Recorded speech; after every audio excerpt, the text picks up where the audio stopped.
How long can money protect you if your income stops? Exactly what is an emergency fund? How much emergency fund is enough for you? Are certain expenses that simply won't stop. Where can you keep such emergency fund? You can even start now. Confidence, independence, and most importantly, peace of mind. Most people think emergencies only mean hospital bills, but life is unpredictable. Your car can break, a medical bill can pop up, or even a sudden job loss can happen. So, how do you make sure you don't stress out when emergency need strikes? The answer is emergency fund. Today, I will tell you exactly what is an emergency fund, how much emergency fund is enough for you, two biggest mistakes that people usually assume with emergency funds. I will also share with you at the end of this video a blueprint to how to build this emergency fund and where you can save this emergency fund. So first, let's see what is an emergency fund. An emergency fund is a stash of money set aside for unexpected situations. It's not for shopping, traveling, or eating out. It's your safety net when life throws surprises at you. Emergencies don't come with a notice. That's why having an emergency fund is non-optional. So let's see with an example.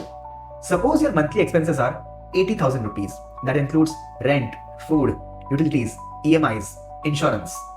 And what will happen if suddenly an emergency comes? Sudden job loss, business slowdown, or even some family responsibility. The real question is, how long can money protect you if your income stops? Usually people have two big myths about emergency funds. Let me break it down for you. The first category of people are that who say, I have my existing investments in stocks, equity, mutual funds, fixed deposits, gold. I don't need to worry. If some emergency comes, I will simply redeem them and use them. But let me clarify something. Utilizing your investments for unplanned contingencies can completely derail your financial planning or your early retirement goal. So existing investments cannot be your emergency funds. And then there is a second category of people who say, I have my insurance. Why do I need to worry when some emergency strikes? But do you really think your insurance company will disburse your claim on time? What happens if some non-medical emergency comes up? What will you do then? The thing is, emergency fund is not based on your income, it's based on your expenses. The reason is, even if your income stops, there are certain expenses that simply won't stop. So let's see how much emergency fund is needed for you and how can you build it. First, how much fund you should have depends upon your existing expenses. So jot down your expenses and categorize them into necessities and luxuries. Suppose the number comes to 1 lakh rupees per month. So your emergency fund in that case can be 3 lakhs to 6 lakh rupees. So the golden rule is your emergency fund should cover 3 to 6 months of expenses. You may ask, why did I give a range and not an exact number? Well, that depends on the stability of your current income source. If your current income source is very stable, even 3 months worth of emergency fund would suffice.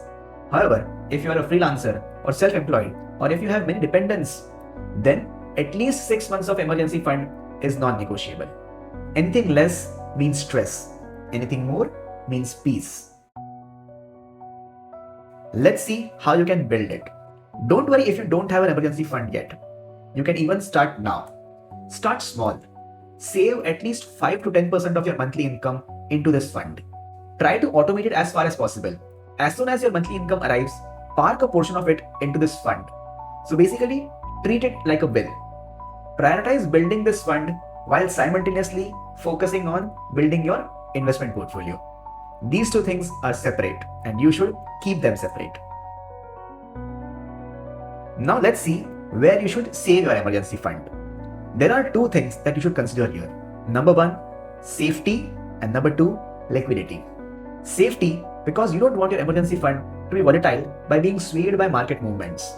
If markets crash during your emergency, you will not only lose money but also your sleep. Number two is liquidity, because you want access to this fund anytime, anywhere. Note that emergency fund is not for growth but for survival during uncertain times. So where can you keep such emergency fund? The most convenient choice can be debt mutual funds, which further invest in government securities, money market instruments, or other debt-related securities which are usually not linked with equity market. An emergency fund gives you confidence, independence, and most importantly, peace of mind. So I will ask you again, how many months can you survive if your income stops?